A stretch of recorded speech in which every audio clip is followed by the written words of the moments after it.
সবাইকে শুভ রথযাত্রা। জগন্নাথ প্রভুর আগমন হয়ে গেছে। আমার ছেলে তাই রথ নিয়ে বেরিয়ে পড়েছে। তারপরে গেছিল মেলায়। মেলা থেকে এসে দেখো কত গিফট কিনে নিয়ে চলে এসেছে। সো হ্যালো এভরিওয়ান, তোমরা সবাই কেমন আছো? আমি ভালো আছি। সকলকে গুড মর্নিং। কেমন আছো তোমরা সবাই? আমি ভালো আছি। শুক্রবারের সকালটা তোমাদের সাথে এইভাবেই শুরু করলাম। আজকে হচ্ছে রথযাত্রা। সকলকে রথযাত্রার শুভেচ্ছা ও অভিনন্দন। সবাই বিকেলবেলা রথ টানবে, তো আমার ছেলে তো অবশ্যই টানবে। সেই জন্য ওর বাবাকে বললাম যে রথটা টেনে দিতে।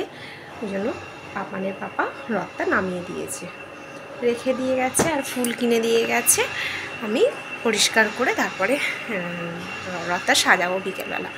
ছেলেটাকে পড়াতে বসেছিলাম। এখন বাজে 11:20। আমি তো ফ্রেশ হয়েই গেছি, পুজো করতে যাবো। চলো তার আগে তোমাদের সাথে একটুখানি কথা বলে নিলাম। ভাবলাম তোমাদের সাথে, সকাল থেকে তো ব্লগটা শুরু করা হয়নি, সেই জন্য।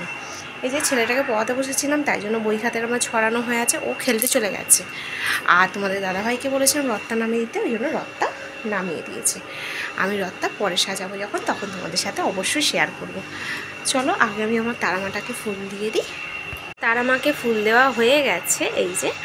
আর ফুলটা এনেছে একটু বেশি করেই ফুল এনেছে। আমার ঘরের ঠাকুরকে দেওয়া হয়ে গেল, আর কালকে তো পুরো মালা ফালা পড়েই গেছে।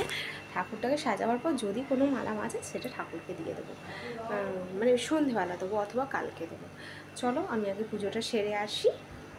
ছেলেটা আবার চলে আসবে, আমি ডেকে নেবো। আসলে স্নান করিয়ে দেবো। তো চলো একটু বাদে আসছি পুজোটা সেরে। একেবারে পুজো করে নিয়েছি।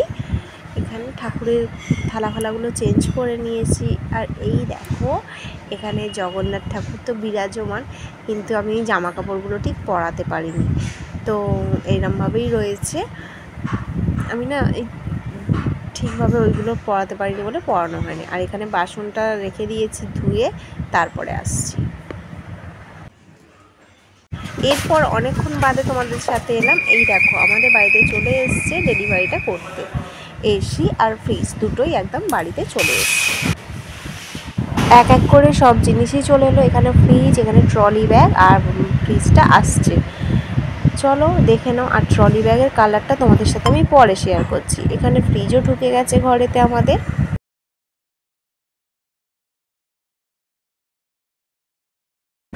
সেদিন যেহেতু রথযাত্রা ছিল, একটা শুভ দিন, তাই পরের পর কাজ লেগেই ছিল। এরপর চলে এলাম আমি রথটাকে সাজাতে। দেখো আমি যতটা পেরেছি সেরকমভাবেই সাজিয়েছি, জাস্ট ফুল দিয়ে চারদিকে করে দিয়েছি, মালাটা এঁটে দিয়েছি। তো কেমন লাগছে অবশ্যই কিন্তু কমেন্ট করে জানিও। আমার বাবু কিন্তু রথটা ধরে এবার বেরোবে। এই যে দড়ি হাতে নিয়ে নিয়েছে, আমি কাঁসো ঘণ্টাটা নিয়ে বাজাবো, আরও এগোবে।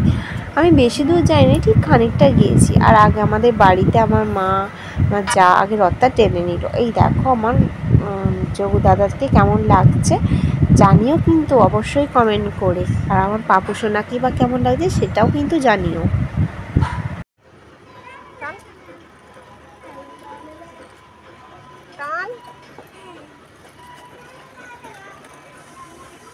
এরপরে দেখতে পেয়ে গেলাম আবারও একটা রথ। এই দেখো খুব সুন্দর করে সাজিয়েছে।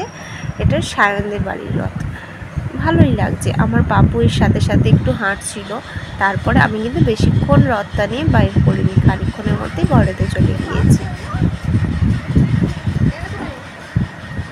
দুটো রথ পাশাপাশি আসছে, দেখো।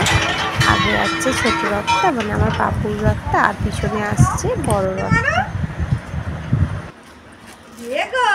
এরপর মেলা চলে গেছিল। মেলায় থেকেই দেখো বাবা তার দু নাতির জন্য এত জিনিস কিনে এনেছে।